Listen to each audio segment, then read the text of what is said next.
the Puma Punku swastika. Some say the mystery of Puma Punku is even more baffling than the mystery of the pyramids in Egypt. Puma Punku is a ruined holy site that's located in Bolivia, and its name translates to mean Door of the Puma. Archaeologists aren't positive about who built the site, only that it originated sometime around 500 AD. It was likely part of a thriving town, which could have served as a serious religious center. Puma Punku is located at an altitude of over 12,000 feet in the Andes Mountains. It's not far from the thriving city of Tiwanaku, which was once the center of the Inca world. The real mystery isn't who built Puma Punku, but how they built it. The massive stone blocks used in the construction of the buildings are so big that it seems impossible that early humans could have moved them. Not only that, but the blocks were cut with such expert precision that many scholars agree it would have required highly advanced technology. Building Puma Punku likely would have required technology well beyond what was developed on Earth 1,500 years ago, so there's lots of strange theories about this. There is another bizarre feature here that doesn't make a lot of sense. A swastika was reportedly found carved into one of the stones. This is outrageous because it's not something you typically see in South American architecture. Yes, the swastika was used in Hindu design throughout much of Asia, but not so much in South America. There have even been suggestions that swastikas were found in Egyptian stonework, though that's not been confirmed by any mainstream scientists. The warship. In Latvia, locals were strolling along the beach when they came across the exposed beams of a shipwreck. This happened just a few miles from the capital Riga. The shipwreck turned out to be 200 years old, to be exact. Experts believe the wreckage is all that remains of a lost Royal Navy warship from England. The beachgoers may have stumbled upon the wreckage, but it wasn't until later that the full scope of the shipwreck was revealed by excavators and heavy machinery. A huge chunk of sand was taken off the beach, showing the hull of the ship stuck under several feet of sand. It appears that the hull was once plated with copper. The ship is about 40 feet long, and it was made from oak wood, which was popular in British shipbuilding 2 centuries ago. The physical evidence suggests that the ship was built in Britain. Given the time frame for its creation, it likely belonged to the Royal Navy. It may have been sent to patrol the Baltics during the height of the English Empire. And according to a spokesperson from Latvia's National Cultural Heritage Board, the sheer number of copper nails found in the wreckage suggests it was a warship. It may have been on voyages to the tropics, and perhaps to the North Seas, but there isn't any specific information about the vessel or its mission. And unfortunately, nobody knows why it was shipwrecked outside Riga. The Shaman's Tomb. In Peru, archaeologists recently discovered a tomb from 3,000 years ago. The tomb contained the skeletal remains of a man who researchers think was likely a priest. The priest was buried with the depiction of a jaguar, and his tomb was located just outside the ancient city of Cajamarca. It's not the only burial at the archaeological site either. Researchers from Peru and Japan have been excavating the complex since 2005. Plenty of ancient people were buried here, but the priest has proved particularly interesting. The depiction of a jaguar was engraved upon the face of a ceramic stamp. The stamp was likely used for body painting, almost like a temporary tattoo. When the priest was buried, he had his face covered with a red cinnabar that was transported from the Andean highlands. He is being called a high priest or a shaman, which might be more accurate. Archaeologist Yuji Seki said he was a kind of magic man who manipulated the power of jaguars to display his connection to the natural world. The people of Cajamarca may have sought the shaman for help with anything from healing to seeing the future. Big shout out to Michael Montgomery and Jonathan Acosta. Thanks so much for watching and supporting Origins Explained. If you are new here, be sure to subscribe and join the family. The Egyptian Colossus. In an Egyptian suburb, a crane recently lifted the torso of an enormous statue out of the mud. This amazing archaeological discovery was made in what some might call a slum. Behind the excavation stood hundreds of curious onlookers, standing outside the dilapidated buildings of their neighborhood. And it was while these people watched that archaeologists lifted a chunk of Ramses II from the muck. The piece of the statue was a torso that weighed an astonishing 3,000 pounds. It was made in the likeness of one of the greatest Egyptian pharaohs of all time. The statue was found submerged in groundwater, way down in the dirt. Archaeologists removed its head, a fragment of its right eye, and a piece of a crown. Then they hoisted out the torso. When it was all in one piece, this thing was a colossus. The statue originally stood 26 feet tall and was made of solid quartzite. As for how it got into the working-class Cairo neighborhood, that's a long story. 3,000 years ago, when King Ramses ruled Egypt, this neighborhood was part of the city of Heliopolis. Ramses even had his own majestic temple here. But as the centuries went on, the neighborhood changed, and eventually it wasn't ancient anymore. Modern buildings were constructed over the old ones. Then the great statue of Ramses fell, shattered, and was buried in the mud. Ramses II ruled Egypt starting in 1279 BC, and over the next 60 years, he cemented himself as the most successful Egyptian pharaoh in history. His most famous military exploit was expanding the borders of Egypt south through Nubia and deep into Syria. This colossal statue was likely commissioned during one of the most prosperous times for Egypt. Dinosaur Tracks. Thanks to the ongoing drought in Texas, researchers discovered one of the longest dinosaur tracks in the world. The tracks were identified at Dinosaur Valley State Park in the city of Glen Rose, Texas. The footprints were left behind by titans of the dinosaur world about 110 million years ago. But nobody ever knew they existed because they were covered by the Paluxy River, which weaves through the park.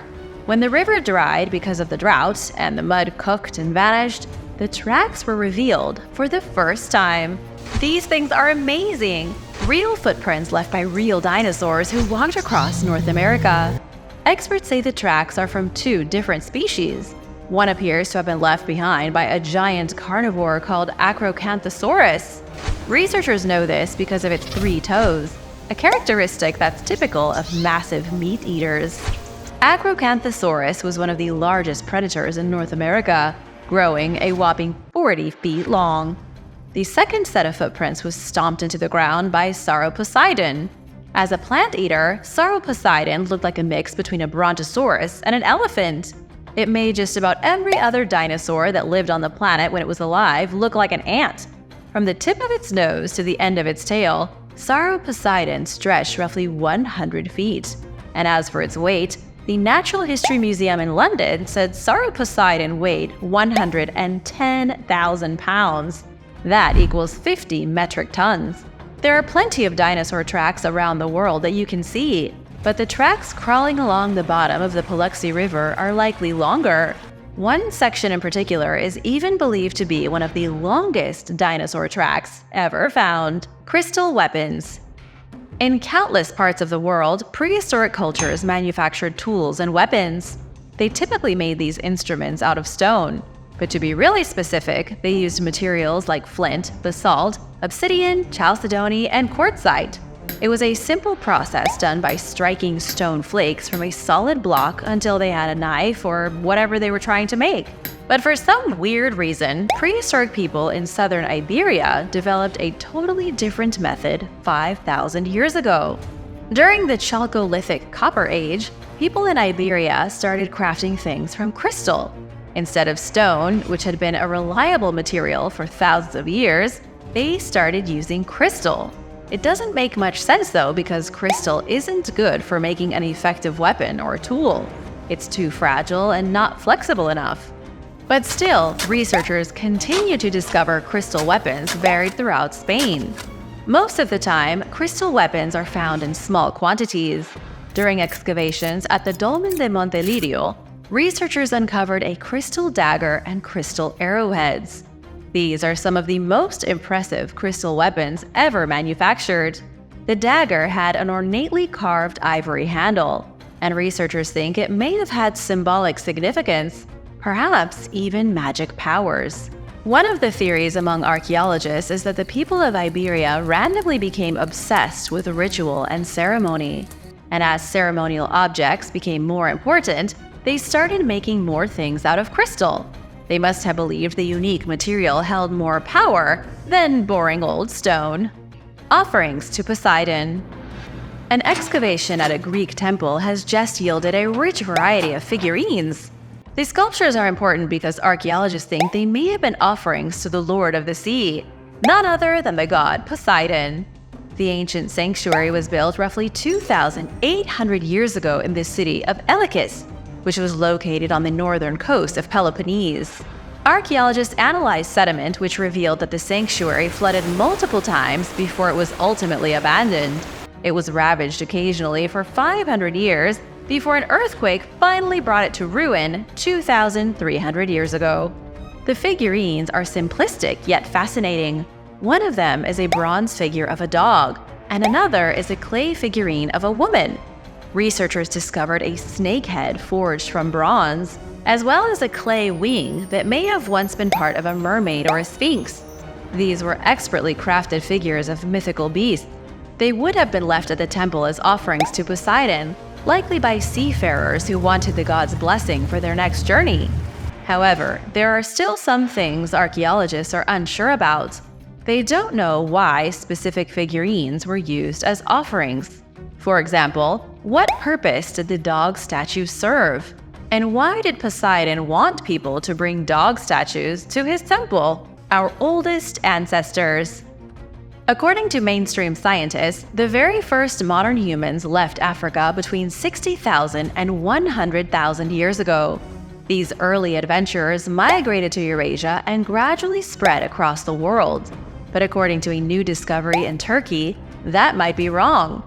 Everything scientists thought they knew about the evolution of the human species could be false. The discovery is a fossilized skeleton. Researchers found a skeleton with weirdly human characteristics. However, it predates the alleged date of human dispersal from Africa by about 9 million years. If the skeleton is what the experts think it is, which is a previously unknown human species, it could be the oldest known human ancestor in existence. The finding was made by a team of international researchers. These are people from universities in Turkey and Canada. They recently published their analysis of the skeleton's intact cranium, which was unearthed at a prehistoric fossil bed. The team of scientists proposed that the skull came from a previously undetected genus of humans. They've named this new human Anadaluvius. The team thinks Anadaluvius may have evolved from an ancient primate in Western Europe over 10 million years ago. Then it wandered into Turkey, where it continued to spread and evolve. In the simplest terms possible, this is a huge deal. Scientists have just potentially proved that human beings evolved from an ape in Europe 10 million years ago. They started to evolve in Turkey and later migrated to Africa.